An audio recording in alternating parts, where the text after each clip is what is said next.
Bread sandwich ഉണ്ടാക്കാൻ വേണ്ടിയിട്ട് ഞാനിവിടെ 3 മുട്ട പുഴുങ്ങിയെടുത്തിട്ടുണ്ട്. അപ്പോൾ ഇതൊക്കെ നിങ്ങളുടെ അളവിനനുസരിച്ച് നിങ്ങൾ മാറ്റം വരുത്തുക.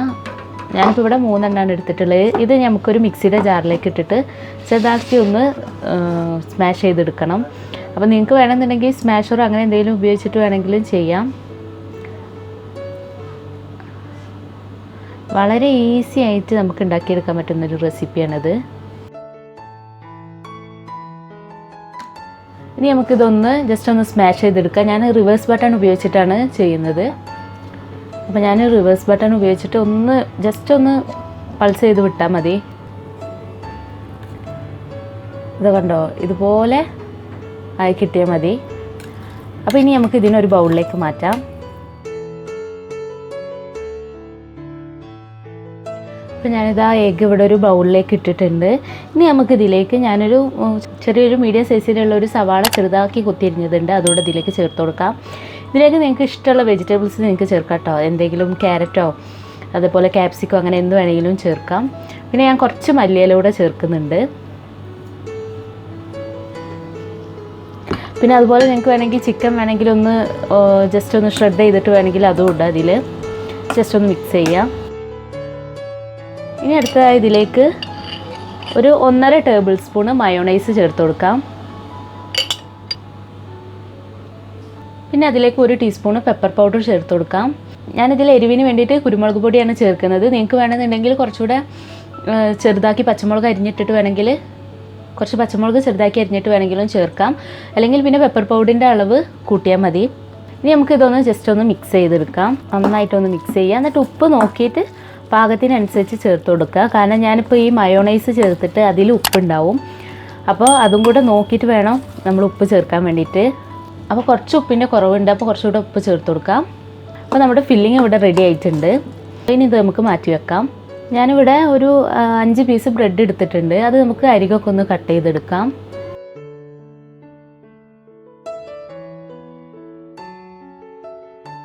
അപ്പോൾ ഞാനിപ്പോൾ ഇതാ ബ്രെഡിൻ്റെ സൈഡൊക്കെ കട്ട് ചെയ്തെടുത്തിട്ടുണ്ട്.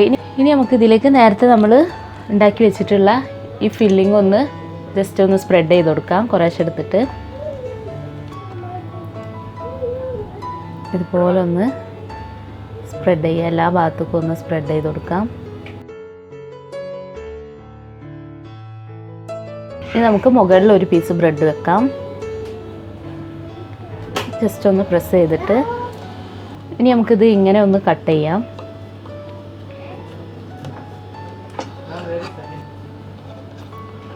അതുപോലെ ജസ്റ്റ് ഇങ്ങനെയും കൂടെ ഒന്ന് നമുക്ക് കട്ട് ചെയ്യാം.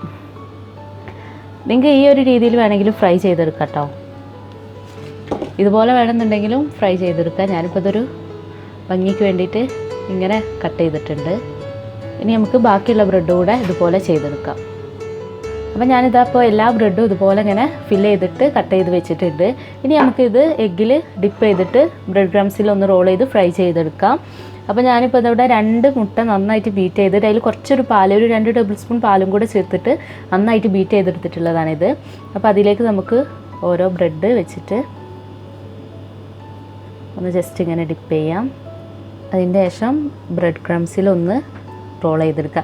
നിങ്ങൾക്ക് ഇങ്ങനെ മുട്ടയിലൊന്നും ഇങ്ങനെ ജസ്റ്റ് മുക്കിയെടുത്തതിന് ശേഷം വേണമെങ്കിൽ അങ്ങനെ നിങ്ങൾക്ക് ഫ്രൈ ചെയ്തെടുക്കാം കേട്ടോ. ബ്രെഡ് ക്രംസ് ഇല്ലാന്നുണ്ടെങ്കിൽ നിങ്ങൾക്ക് അങ്ങനെ തന്നെ ചെയ്തെടുക്കാം. ഞാനിപ്പോൾ ഇങ്ങനെ ചെയ്യുമ്പോൾ ഒരു പ്രത്യേക ടേസ്റ്റുമാണ്. പിന്നെ നമ്മുടെ ഈ ഒരു സാൻഡ്വിച്ച് നന്നായിട്ട് കവർ ചെയ്തിട്ടും കിട്ടും.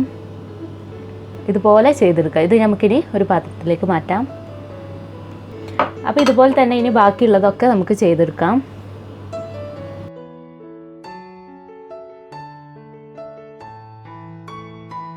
അപ്പോൾ ഞാനിപ്പോൾ ഇതാ എല്ലാതും ഇവിടെ ബ്രെഡ് ക്രംസിൽ നന്നായിട്ട് റോൾ ചെയ്തെടുത്തിട്ടുണ്ട് കണ്ടതുപോലെ. അപ്പോൾ ഇനി നമുക്ക് ഇതൊന്ന് ഫ്രൈ ചെയ്തെടുക്കാം. അപ്പോൾ അതിന് വേണ്ടിയിട്ട് ഞാനിവിടെ ഒരു പാന് ചൂടാക്കിയിട്ട് അതിൽ കുറച്ച് ഓയിൽ ഒഴിച്ചിട്ടുണ്ടായിരുന്നു. അപ്പോൾ എണ്ണയൊക്കെ നന്നായിട്ട് ചൂടായതിന് ശേഷം മാത്രം ഇടുക. അപ്പോൾ എണ്ണയൊക്കെ നന്നായിട്ട് ചൂടായി വന്നിട്ടുണ്ട്. ഇനി നമുക്ക് ഓരോന്നായിട്ട് എടുത്തിട്ട് ഫ്രൈ ചെയ്യാം. മീഡിയം ഫ്ലെയിമിൽ വെക്കണം. പെട്ടെന്ന് തന്നെ അത് കരിഞ്ഞു പോകും. അപ്പോൾ അത് ശ്രദ്ധിക്കുക.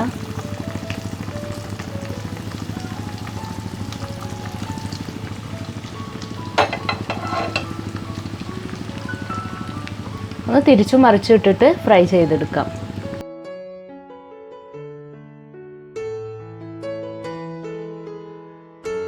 അപ്പോൾ നമ്മുടെ സാൻഡ്വിച്ച് ഇവിടെ റെഡി ആയിട്ടുണ്ട്, ഫ്രൈഡ് സാൻഡ്വിച്ച് ഇവിടെ റെഡി ആയിട്ടുണ്ട്. ഇനി ഇത് നമുക്ക് എണ്ണയിൽ നിന്ന് കോരിയെടുക്കാം.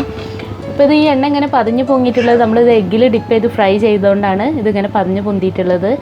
അപ്പോൾ ഇനി നമുക്കിതിനെ ഒരു പ്ലേറ്റിലേക്ക് മാറ്റാം.